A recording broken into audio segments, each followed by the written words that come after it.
Hey, it's Kenny Keller, creator of Helicopter Online Ground School. And I want to give you the scope of the new hangar, and we're going to talk about a question that just came in overnight from a ground school member about helicopter accidents and about a recent accident and how accidents play a part in public relations and things that happen with the FAA and so forth. To get the full scope of the new hangar, if you're a member and you want to come train with us, or you're just coming through and you want to transition through and hang here with us overnight, everything tore up at the moment because we're not tore up, we're organizing. So we moved the Instrom off the dolly to do the buff and shine job. Dolly's ready to go. Holly's thinking about possibly stopping, Holly Gardell, one of our instructors, on a ferry flight, but the weather's kind of going kind of nutty. So I told her, well, you're welcome to stop if you need it. So that's part of the fun of the hangar. We have the room to do what we need to do. I just unloaded the Jeep. Still have to unload this. Heather will be on her way shortly. She's got a trunk full of stuff. So this all started 7 years ago with a little flip video camera. And I started with nothing. So now we got the job of going around and start setting up. But it's funny how you accumulate things, right? Lights, cameras, computers, monitors, TVs, equipment. It's just amazing. So here's your first look of the Hog Studio, kinda. There's our presenting bench, and there's the big screen you've been seeing for a while that's now mobile, which is perfect. Everything's going to be mobile with the new studio, so that we'll be able to change, move walls. Nothing will be bolted down, right? And we'll be able to just create green screens, man, everything. We've got 12 tubs full of equipment. So again, amazing how it all transpires, right? How the story changes. Here's the bathroom. It even has a shower, which, we won't use a lot, but occasionally might be nice. Somebody's coming through traveling overnight, or you get dirty at the hangar, or whatever the case is. So bathroom, water heater, a little kitchenette. We'll get the Heather's coffee pot set up today, and we'll be able to make coffee here. I got my coffee over here at the table. I'm going to sit down here in just a second, and I'm going to talk about this member's question. Check out his question on the phone. So there you go. There's the full realm of the new hangar. Amazing, absolutely amazing. And what we're going to be able to do, we just really and truly took Hogs completely and entirely to the next level. Acoustic foam coming out of our... All right, so welcome to day 116, Coffee with Kenny. Probably sound a little rough today. I think I'm getting a cold.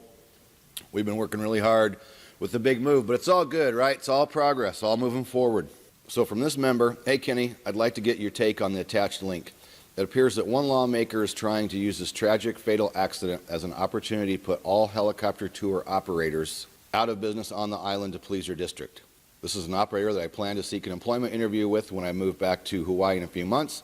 I think it'd be great to hear your thoughts on the effects of the public relations to these types of tragic, unfortunate occurrences on the helicopter industry, particularly the training and tour flight professions, which are often the apprentice and journeyman level of our career pipelines. I think that's a great question for someone getting into the industry and looking at what their employment possibilities are going to be. I first want to say any helicopter accident is tragic, right?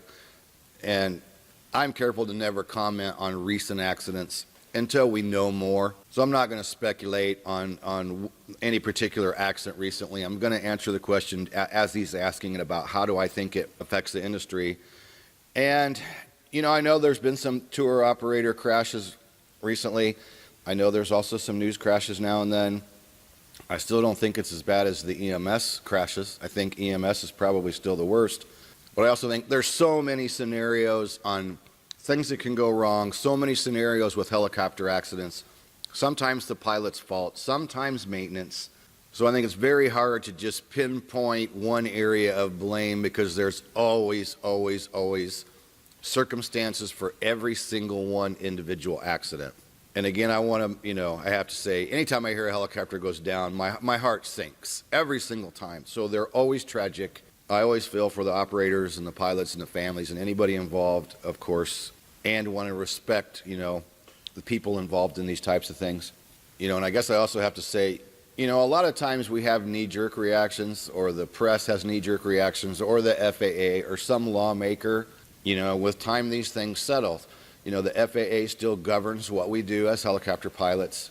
I read the link to this particular accident, and there's all kinds of things flying around and things people are saying, and I'm not going to dive into it because I don't know anything about other than what I read in one article. So not fair for me to make any comments on that. I just think, when you're moving on to your career, you have to look at the operators you're going to go to work for. There are plenty of safe operators out there in the helicopter industry. Hands down, there are people that care. There are people that do things right. They do the proper maintenance and do right what's right no matter what. With that being said, you're always going to have those unscrupulous operators who maybe start out with the best intentions, but I can tell you firsthand, as an operator myself, times get tough. And either the people have the integrity to either shut down or find the money, or I've said it over and over and over, operating a helicopter company is tough. It is not an easy business. And I believe you have to have multiple helicopters and multiple instructors or pilots, depending on what you're doing.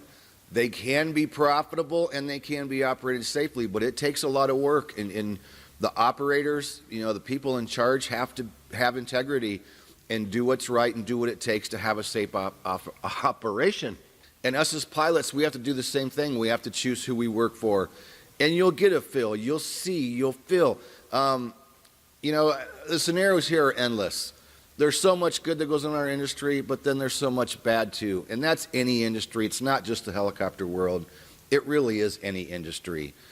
So for any one particular individual, when you go to work for your career or go to look at moving your career on, you're just going to have to look at, going to work and doing what you want to do, and do as much research as any operator that you can. But you also have to be ready to walk away if the situation is right. And I have members that have come to me they started years ago, and now they're at the industry, and they call me, text me, email me with issues and problems they see. And it always goes back to the same thing. You're pilot in command. You have to decide what you think is safe and what is not. And sometimes you have to choose to not work for a certain operator. Sometimes you have to walk away. Sometimes you have to be fired. There's one story, I don't know if I've ever told this one. A guy that I know who's a mechanic, one of the nicest guys you've ever meet, smart, and he's an airplane mechanic, helicopter pilot, airplane pilot. I did his airplane or his helicopter ratings for him. And he was at a maintenance job once, and there was something wrong. There was something in the annual that he found. He went to the owner, and the owner says, well, I'm getting ready to sell the airplane, so just don't worry about that because we're selling it anyway. And he goes, well, I'm not signing it off. And the owner's like, well, you will sign it off. And he's like, no, I won't. This is my name. It's my signature. This is my livelihood. I'm not signing it off. And the guy's like, okay, you're fired. And do you think any one of us ever looked down on this gentleman because he walked away or got fired from that job? Hell no, none of us, because we knew this guy. We knew the type of mechanic he was. We knew the type of pilot he was. So when the operator was the one being a jerk and asking this mechanic to sign something off when there was a problem, just because he was getting ready to dump the aircraft, those are the kinds of things that go on. So, as far as media hype over, government officials can get all excited and, say whatever they want and raise a big ruckus, but how far does any of that really go? We as pilot in command, we have to make decisions to fly good aircraft. We have to fly and do what we know is right, and, that's all you can really do. So I don't know how well I really covered that, but again, there's so many scenarios here.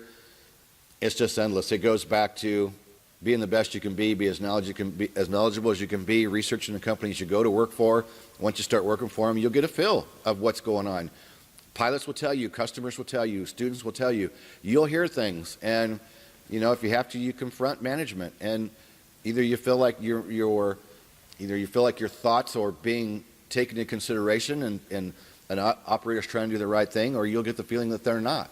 And I'm telling you, people, this is how it happens. That's the real world. So again, one more time. Any accident's horrible, always, always, always.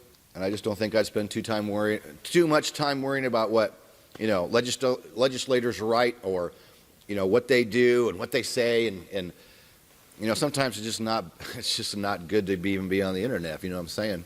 It's kind of like internet helicopter chat rooms. I gave those up years ago because all they do is get in there and bash each other and bash pilots and bash everybody else. So I say be as knowledgeable as you can be the best you can be, have integrity, always do what's right, and always be ready to do what you got to do. It is about our own safety. It's about our own family. Family's first, right? We want to go home at the end of the day. And by applying yourself and being the best you can be and having as much knowledge as what you could possibly have, you're going to know what the right thing is to do. You really are. All right, thanks for tuning in for day 116. We are going to do some more accident stuff here in the very future because accidents are as tragic as they are. It is good for us to learn, right? And we learn through seeing what happens to other people. We are going to do some more of that stuff here in the future. So I need to get back home, get cleaned up. Heather will be here in a little bit. This is a beautiful thing. This morning I got a call from my daughter early, and she was sick at school. So now that where I'm located, not far from the house, not far from my daughter's school, not far from Gloria's mom's house. So this is a great move for me. Family first, right? For my own personal well-being, this place is the right place to be. And then number two, because Hogs comes behind family and myself, as it should, it's the best move for Hogs coming here.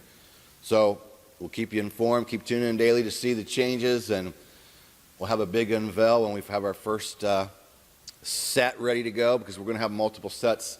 Something I've wanted to do for years. One of the guys I've learned from, I actually got to go to California, and I'd been watching him for years, right? And when I got to go to his studio, I went inside and I looked around. I'm like, wow. I realized how what I was building looked like what he had, but his, of course, was much bigger and better and more expensive. But ultimately, you know, his studio was a set here, a set here, a set here, a set here, where he can just turn the cameras right to wherever he wants to go.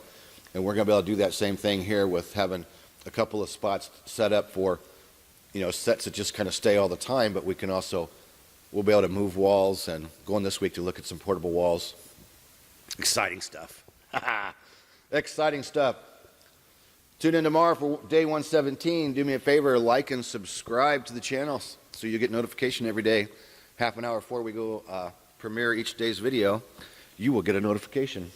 So like, subscribe, click that bell. Thanks, everybody. And we'll see you tomorrow.